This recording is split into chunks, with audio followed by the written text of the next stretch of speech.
നമസ്കാരം. വാർത്തയിലെ സത്യം വാർത്താധിഷ്ഠിത പരിപാടിയിലേക്ക് ഏവർക്കും സ്വാഗതം.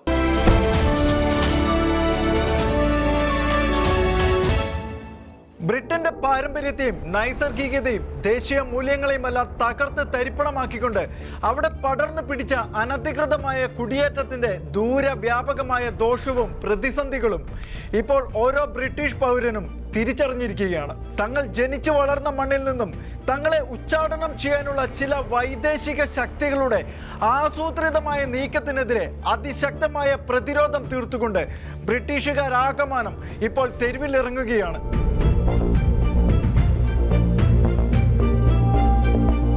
കഴിഞ്ഞ കുറെ പതിറ്റാണ്ടുകളായി കുടിയേറ്റത്തിന്റെ ദൂരവ്യാപകമായ ദോഷത്തെക്കുറിച്ച് ബ്രിട്ടനെ പറഞ്ഞ് മനസ്സിലാക്കുവാൻ പലരും ശ്രമിച്ചിരുന്നെങ്കിലും അതൊന്നും അവർ അംഗീകരിച്ചിരുന്നില്ല. അപ്പോഴൊക്കെ മനുഷ്യ സ്നേഹത്തിന്റെയും ലിബറൽ നയങ്ങളുടെയും വോട്ട് ബാങ്കിന്റെയും ഒക്കെ പേരിൽ അതെല്ലാം അവഗണിക്കുകയായിരുന്നു അവർ ചെയ്തത്. എന്നാൽ ഇനിയെങ്കിലും ഉണർന്നെഴുന്നേറ്റ് പ്രതിരോധം തീർത്തില്ല എങ്കിൽ തങ്ങളുടെ തലമുറകൾക്ക് ഈ രാജ്യം എന്നേക്കുമായി നഷ്ടപ്പെട്ടു പോകുമെന്നുള്ള ഭയാശങ്കകൾ നിമിത്തം കുടിയേറ്റ പ്രതിസന്ധികൾക്കെതിരെ അതിശക്തമായി പ്രതികരിച്ചുകൊണ്ട് രംഗത്തിറങ്ങിയിരിക്കുകയാണ് ബ്രിട്ടീഷുകാരിപ്പോൾ. പാശ്ചാത്യ ക്രൈസ്തവ രാഷ്ട്രങ്ങളുടെ സാങ്കേതികവും സാമ്പത്തികവുമായ മുന്നേറ്റത്തിന് ഇന്ത്യ അടക്കമുള്ള രാജ്യങ്ങളിലെ കുടിയേറ്റക്കാരായ എക്സ്പേർട്ടുകളുടെ സേവനം കൂടിയെത്തിയിരിക്കുകയുള്ളൂ എന്നതായിരുന്നു യാഥാർത്ഥ്യം. നിയമപരമായ അത്തരം വഴികളിലൂടെ ആയിരക്കണക്കിന് ആളുകൾ യൂറോപ്പിലേക്ക് കുടിയേറിയപ്പോൾ ആ ഗ്യാപ്പിലൂടെ യൂറോപ്യന്മാരുടെ ക്രൈസ്തവ സഹജമായ സ്നേഹത്തെ ദുർവ്യാഖ്യാനം ചെയ്തുകൊണ്ട് മറ്റു ചിലരും യൂറോപ്പിലേക്ക് അഭയാർത്ഥി പരിവേഷത്തിൽ എത്തിച്ചേർന്നു. യൂറോപ്യൻ രാജ്യങ്ങളാകട്ടെ മറ്റൊന്നും ചിന്തിക്കാതെ തങ്ങളുടെ പാരമ്പര്യത്തിനും അന്തസ്സിനും ഒത്തവണ്ണം അവരെ കൈക്കൊള്ളുകയും അവർക്ക് വേണ്ട സൗകര്യങ്ങൾ ചെയ്തു കൊടുക്കുകയും ചെയ്തു.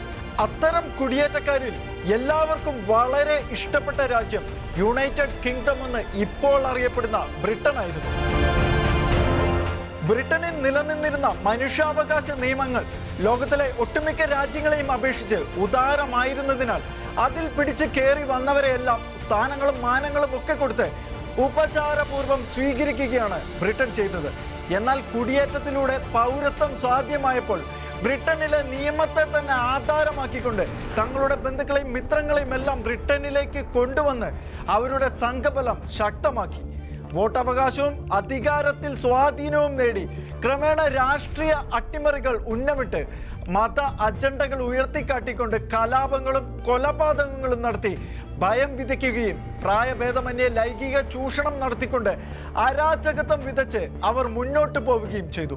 തിരഞ്ഞെടുപ്പുകളെ സമീപിക്കേണ്ടതും അധികാര സ്ഥാനങ്ങളിൽ എത്തിപ്പെടേണ്ടതും എങ്ങനെയാണെന്ന് ബോധ്യപ്പെട്ട ഈ കുടിയേറ്റക്കാർ തിരഞ്ഞെടുപ്പുകളിൽ മത്സരിക്കുകയും സമ്മതിദാനാവകാശം കൃത്യമായി വിനിയോഗിച്ചുകൊണ്ട് താക്കോൽ സ്ഥാനങ്ങളിൽ കയറിപ്പറ്റുകയും ചെയ്തു. അപ്പോഴൊക്കെ അവരിൽ ചിലർ ഉയർത്തിപ്പിടിച്ച അജണ്ട ബ്രിട്ടനെ ആംഗ്ലിക്കൻ വിശ്വാസത്തിൽ ഊന്നി മുന്നോട്ട് നയിക്കുന്ന രാജകുടുംബത്തിന്റെ അധീനതയിൽ നിന്നും മോചിപ്പിക്കുക എന്നുള്ളതായിരുന്നു. സ്കോട്ട്ലൻഡിൽ ഫസ്റ്റ് മിനിസ്റ്റർ ആയിരുന്ന ഹുംസ യൂസഫ് എന്ന പാക് വംശജനൊക്കെ അക്കാര്യങ്ങൾ തുറന്ന് പറയുകയും ചെയ്തിട്ടുണ്ട്.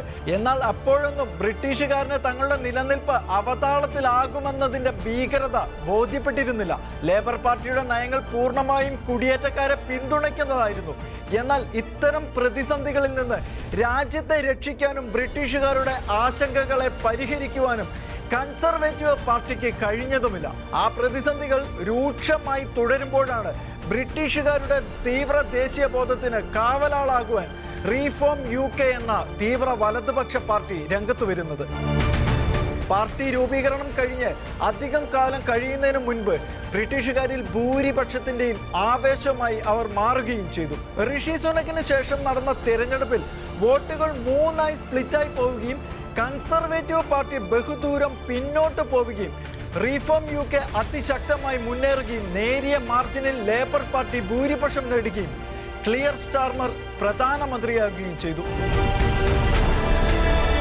തങ്ങളുടെ വോട്ടിന്റെ പിൻബലത്തിലാണ് സ്റ്റാർമറുടെ അധികാര ലബ്ധിയെന്ന് ധരിച്ചു വെച്ച കുടിയേറ്റക്കാർ അത് മുതലാക്കിക്കൊണ്ട് ബ്രിട്ടനിൽ കിടന്ന് അഴിഞ്ഞാടുവാൻ തുടങ്ങി. അതിന്റെ വ്യക്തമായ ദൃഷ്ടാന്തമായിരുന്നു മാഞ്ചസ്റ്റർ എയർപോർട്ടിൽ ബ്രിട്ടീഷ് പോലീസിന് നേരെ 2 കുടിയേറ്റ ക്രിമിനലുകൾ നടത്തിയ കയ്യേറ്റം. തൊട്ടു പിന്നാലെ ലിവർപൂളിൽ 3 ബ്രിട്ടീഷ് പെൺകുട്ടികൾ ക്രൂരമായി കൊല ചെയ്യപ്പെടുന്ന സംഭവം കൂടി ഉണ്ടായപ്പോൾ അസ്തിത്വ ബോധത്തിന് തീപിടിച്ച് ആകെ നിയന്ത്രണം വിട്ട ബ്രിട്ടീഷുകാർ കട്ടക്കലിപ്പിൽ നിരത്തിലിറങ്ങി കണ്ണിൽ കണ്ട വെള്ളക്കാരല്ലാത്ത എല്ലാവരെയും ഓടിച്ചിട്ട് തല്ലുകയും കുടിയേറ്റ വിരുദ്ധ പ്രക്ഷോഭങ്ങൾ ശക്തമാക്കുകയും ചെയ്തു.